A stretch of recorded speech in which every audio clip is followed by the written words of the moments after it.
pessoal, aqui é a Joliveta do Livros Bolinhos e hoje eu vou fazer uma resenha de um livro espetacular. Já dou esse spoiler, é espetacular. Não era o livro que eu deveria estar resenhando, mas eu terminei de ler e eu falei, cara, preciso falar desse livro. E o livro é O Ódio que Você Semeia, da Angie Thomas, conhecido também como The Hate You Give. Tá aqui, saiu pela Galera Record. Esse livro todo marcadinho não é meu, eu peguei emprestado da Nath Eiras, do Perdida na Biblioteca, e fiz só 2 marcaçõezinhas aqui, mas o livro é assim mesmo, dá vontade de marcar tudo. E cara, uou, o que falar desse livro? Primeiro, ele tem tudo a ver com o momento atual que nós vivemos no Rio de Janeiro, eu diria no mundo, né, no Brasil, mas especialmente aqui no Rio, tanto pela parte da violência quanto pela parte da intolerância, mas enfim, fazendo um retrato do nosso país, nós estamos vivendo um momento muito delicado, de muito ódio, de muito, sei lá, dedo na cara, testando no Facebook, sabe? Então, tá complicado, tá bem complicado. E eu acho que esse livro é uma espécie de tapa na cara, de espancamento pra uma galera. Inclusive nós mesmos, que nos achamos muito bacanas, pessoas muito legais. Bom, O Ódio que Você Semeia, se você ainda não ouviu falar desse livro, não sei como, conta a história da Star, que é uma menina que é americana. O livro se passa nos Estados Unidos, ela vive num gueto, né, como eles chamam, e, enfim, o pai dela é ex-presidiário, assim, quando ela era criança ele foi preso, e, enfim, a mãe dela é enfermeira, ela vive com mais 2 irmãos, mais ou menos 2 irmãos. Tem um irmão que vive com ela e outro que às vezes vive com ela. Dentro desse gueto, só que por conta da violência, os pais há algum tempo decidiram colocá-la e os irmãos num colégio de classe média, branca, que fica a mais ou menos 45 minutos, 1 hora de onde eles vivem.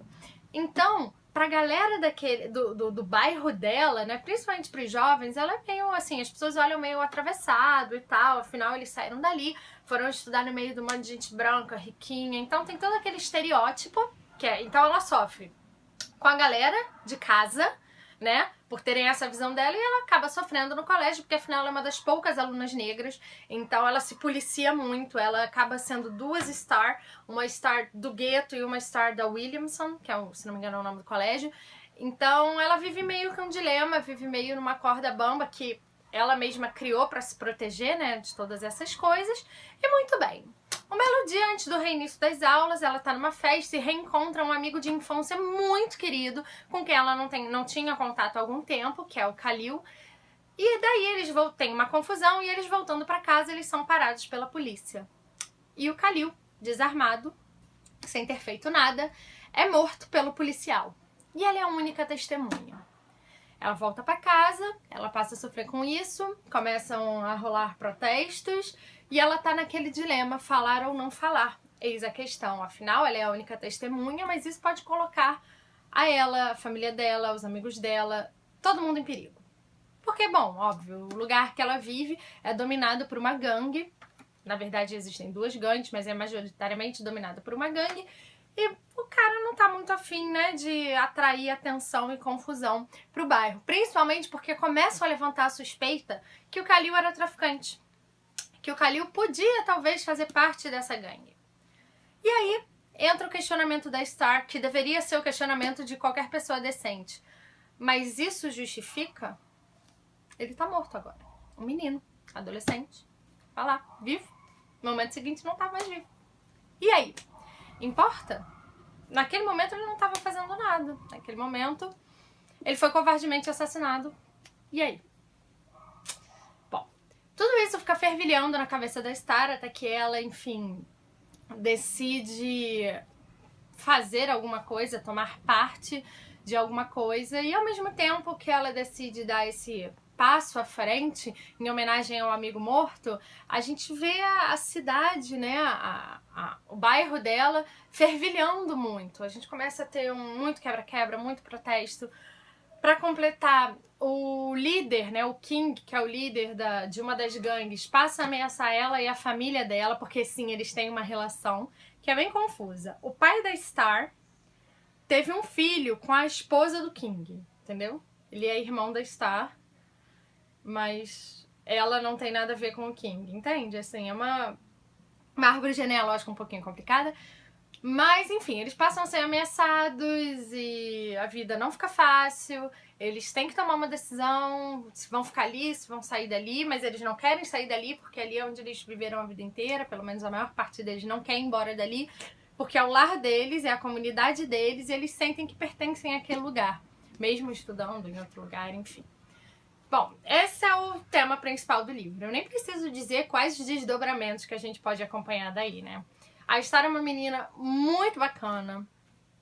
Ela conta a história de uma forma muito envolvente. É muito fácil criar empatia por ela.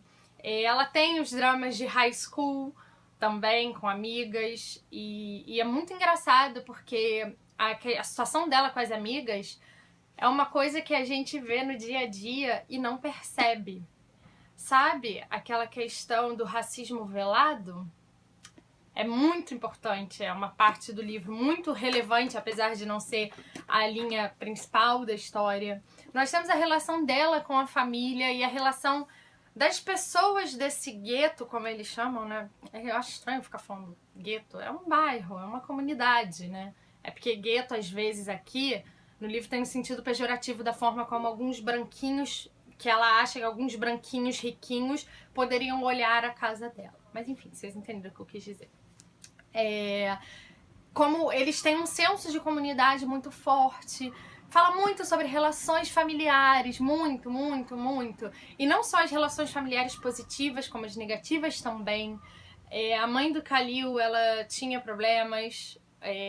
Eles encontram outras pessoas ao longo do caminho que têm problemas. Uma amiga de infância da Star é filha do King, apesar do King não gostar dela e ela ser amiga da Star. Então, assim, é um livro que traz muitas lições de forma que não é leve, mas de forma clara. Ela não precisa ser subjetiva, ela não precisa falar nas entrelinhas, porque tudo que ela fala faz muito sentido, entende? A gente sente aqueles tapas na cara, mas não é aquela surpresa de termina de ler e pensa e reflete. Não, você vai lendo e vai apanhando no meio do caminho, entendeu? Vai reavaliando atitudes suas ou de pessoas próximas a você ou de pessoas que você já viu. Então, assim, cara, é maravilhoso. E você vê que apesar de se passar nos Estados Unidos, que tem um sistema, um sistema jurídico, né? Um sistema legal diferente do nosso, funciona mais ou menos da mesma forma, né? É difícil reconhecer uma verdade universal como essa. Não só a questão da violência, como a questão do preconceito, dos preconceitos. Então, assim, eu tinha marcado... A Nath marcou 1000 partes aqui. Eu tinha marcado 2. Tinha não, marquei, não perdi a marcação.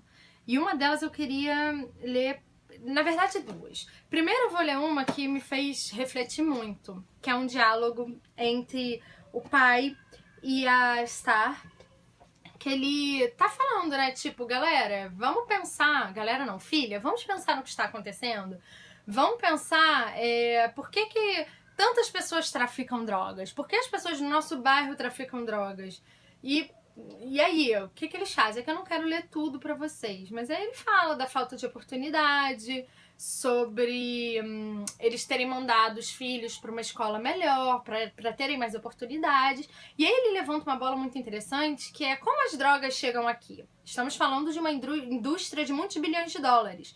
Essa merda vem voando para as nossas comunidades, mas não conheço ninguém que tenha jatinho particular. Você conhece? Ring a bell, né, gente? Enfim. E aí, ele continua e esse é o pedaço que eu quero ler. É grandinho, mas vale a pena, tá? Exatamente. As drogas vêm de algum lugar e estão destruindo a nossa comunidade. Tem gente como Brenda, que é a mãe do Khalil, que acha que precisa delas para sobreviver. E tem os Khalil, que acham que precisam vendê-las para sobreviver.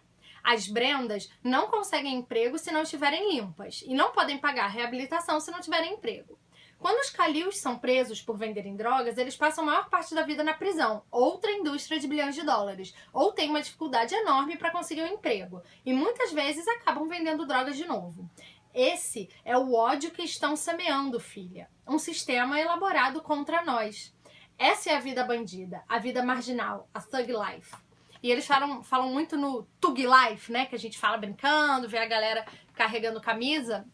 E o Tupac, que é um rapper super famoso, quem não conhece, por favor, pesquise, ele tinha uma tradução, não uma tradução, uma leitura própria para o que significa Thug Life, né? Que seria uma sigla, que em português seria o ódio que você semeia aos pequenos se volta contra nós. Mal traduzindo seria isso.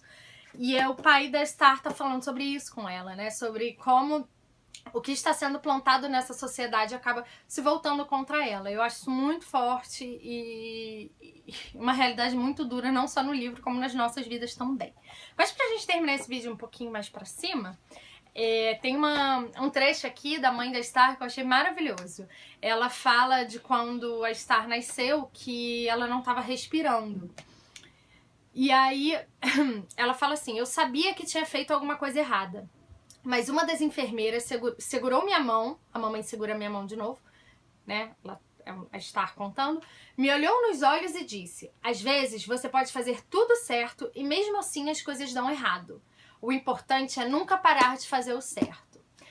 Tem aquela coisa falaciosa de por que eu vou fazer isso se ninguém tá vendo? Por que eu vou fazer o certo se ninguém tá vendo? Ou se não faz diferença? Ou se os outros vão continuar fazendo errado? Eu acho que o importante, a lição desse livro, é muito forte. Além de toda uma lição de tolerância, de repensar nossas atitudes, é pensarmos que fazer o certo, o bem, fazermos o que é direito importa sim. Não importa se não vai ter um resultado macro. Mas o importante é termos as nossas consciências limpas e as nossas atitudes, porque é de pouquinho em pouquinho que a gente vai ter alguma chance de um dia, daqui muitas gerações, porque infelizmente a nossa geração tá perdida, assim, perdida no sentido de não somos nós que vamos mudar o mundo, mas somos nós que vamos começar essa mudança.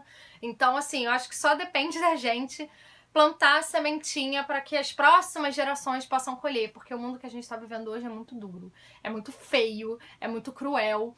E principalmente para as minorias. Eu acho que esse livro fala sobre tudo isso. É um livro maravilhoso mesmo. Eu devorei, queria ter lido mais rápido, mas teve um momento que eu falei, não, vamos botar o pé no freio para apreciar, porque a leitura é maravilhosa, os personagens são deliciosos, a história é incrível. Então eu recomendo para todo mundo.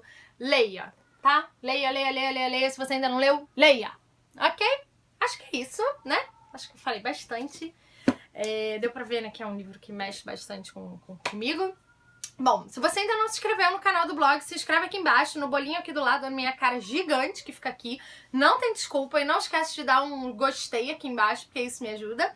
E aqui do lado eu vou deixar o link do último vídeo, que foi uma lista, e se não me engano, das leituras do mês de setembro, ou a resenha de nossa música. Um dos dois. É só passar o mouse por aqui e assistir, beleza? Eu vou ficando por aqui. Nos vemos no próximo vídeo.